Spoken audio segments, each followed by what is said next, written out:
नमस्कार बालमित्रांनो, कसे आहात सगळे?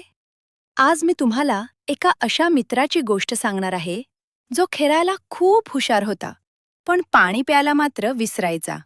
मग त्याच्यासोबत काय झालं? चला पाहूया आपल्या आजच्या गोष्टीत.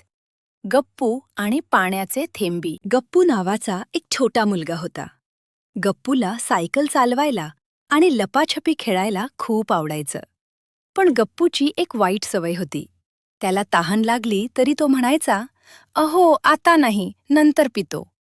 तो दिवसभर फक्त 1-2 घोटच पाणी प्यायचा. एके दिवशी खेळता खेळता गप्पूचं डोकं दुखू लागलं. त्याला खूप थकवा जाणवू लागला आणि त्याचं तोंडही कोरडं पडलं. दुपारी गप्पू झोपला असताना त्याला एक स्वप्न पडलं. त्याच्या समोर 3 छोटे छोटे पाण्याचे थेंब आले. थेंब म्हणाले, "गप्पू, तू आम्हाला विसरलास का? आम्ही तुझ्या शरीराचे सुपर हिरो आहोत. जेव्हा तू आम्हाला पितोस, तेव्हा आम्ही तुझ्या रक्तासोबत धावतो आणि तुझ्या मेंदूला शक्ती देतो.